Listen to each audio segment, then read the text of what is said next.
Okay, finally for topic 4, we're just going to do some mixed practice with volume and capacity. Okay, so again, these are kind of the weirdest ones, so I chose at some point when I was making this worksheet to do 4 extra practice problems. Certainly isn't going to hurt anything. Okay, so what we'll do to go through these a little bit quicker, I believe I have the conversions largely written down on my worksheet that I have right here in front of me. So we won't switch back and forth, back and forth, back and forth, but make sure you know that you have a conversion sheet and you will need to understand how to navigate it. Okay. For example 6, it says perform each conversion, include correct units with each answer. Again, we're not given any directions, we'll say, on how to round. So a good rule of thumb is 1 or 2 decimal places. Okay, so I'll be pretty happy with that. If I ever specify where I want you to round, please follow those directions. If your Pearson homework specifies where to round, absolutely follow those directions. If there are no directions, 1 or 2 decimal places. Unless you're dealing with money, always 2 decimal places then. Okay, so next we have convert 8 cubic yards to gallons. We did an example like this earlier where we talked about cubic feet in a swimming pool and how we could convert that to gallons. There's a similar conversion for cubic yards, okay? So what you need to know is 1 cubic yard is 200 gallons. So for each cubic yard of like a swimming pool or a tank, it could hold 200 gallons of water. So let's figure out how many gallons of water we could hold in something that measures 8 cubic yards. Okay? So we would take what we know, 8 cubic yards, write it over 1 so it looks like a fraction, and then multiply it by a unit fraction that relates cubic yards and gallons. And we happen to know 1 cubic yard is 200 gallons. Now, I very specifically put 200 gallons in the numerator, 1 cubic yard in the denominator, because I want those cubic yards to cancel. That should have a Q on it. I want those cubic yards to cancel, and I want gallons to be my final unit in the numerator. So if we clean things up a little bit, we get 8 times 200 gallons. So we could say that if we have 8 cubic yards, whatever this tank, pool, pond is, it could hold 1,600 gallons of some liquid. Okay? So let's say just water for the sake of it's a tank full of water. Okay? Now we have for part B, convert, there should be a space between 45,000 and centimeters cubed. That's a typo, sorry about that. But we want to convert 45,000 cubic centimeters to liters. We did something like this earlier where we were converting cubic centimeters to liters. And what you need to remember is 1 cubic decimeter is equal to 1,000 cubic centimeters.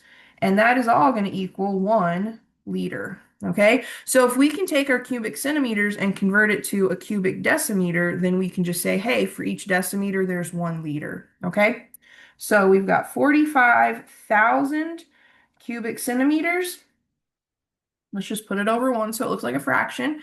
I need to create a unit fraction that relates cubic centimeters and cubic decimeters. So I know that 1 cubic decimeter is equal to 1,000 cubic centimeters. And we want to make sure cubic centimeters are in the denominator of this unit fraction so that they cancel.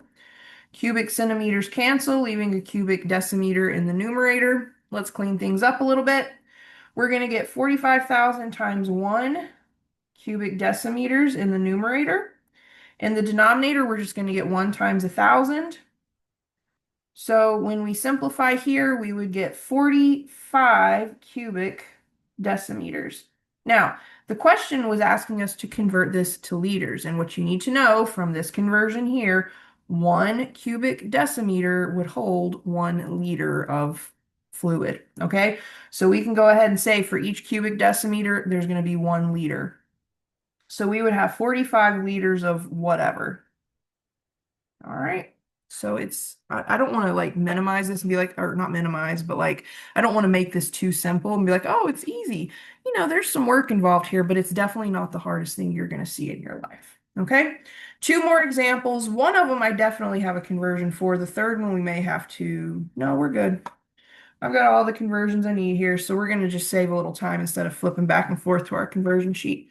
All right, finally, we have convert 80 milliliters to fluid ounces. And bless my heart, I have another typo. There should be space between 80 and milliliters. Okay, so 80 milliliters, we want to convert this to fluid ounces. And we talked about one similar to this when we were, I think this is the one that had the antibiotic Omnicef. We had 20 cc's, which was really 20 milliliters. Then we then had to convert that to fluid ounces. And hopefully, what you remember is 1 fluid ounce is approximately 30 milliliters. So we can use that to convert 80 milliliters to fluid ounces. So start with what you know. We have 80 milliliters. We need to multiply this by a unit fraction that relates milliliters and fluid ounces, and I want milliliters in the denominator.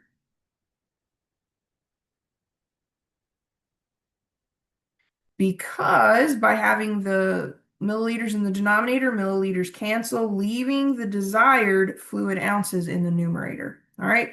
When we clean up, we get 80 fluid ounces in the numerator. The denominator is just 1 times 30. And then you can use a calculator to divide. 80 divided by 30 is 2.6 repeating.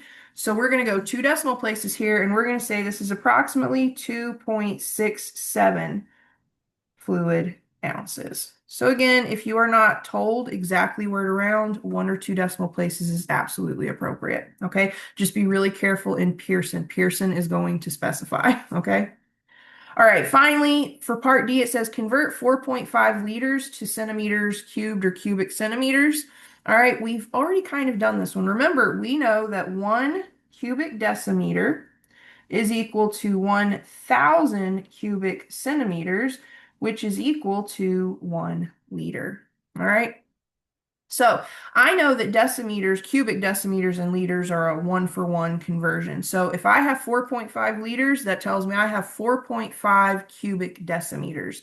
So 4.5 liters is equal to 4.5 cubic decimeters. Okay, so what we're really going to convert is 4.5 cubic decimeters to cubic centimeters. All right, so we have 4.5 cubic decimeters over 1 times, well, we need to find a unit fraction that relates cubic decimeters and cubic centimeters. So 1 cubic decimeter and 1,000 cubic centimeters. All right, we want to make sure that cubic decimeters in the denominator so that it will cancel, which it does. We get that desired cubic centimeter in the numerator. If we clean things up, we get 4.5 times 1,000 cubic centimeters all over 1, which when we multiply this out either in your head because we're multiplying by powers of 10 or on your calculator is fine, we would get 4,500 cubic centimeters. And that would be your final answer. All right, so there you have it. That is, I think we started with population density, then we did land area, and then we did volume and capacity, and they can go hand in hand. Remember, volume is kind of like the space contained inside a three-dimensional figure. Capacity is kind of the same thing, but think more like liquid measurements. So how much liquid can that figure hold? Okay, so there you have it. That is it for 9.2. The last section for this chapter is 9.3. It's a very short chapter. In 9.3, we are going to talk about weight and temperature.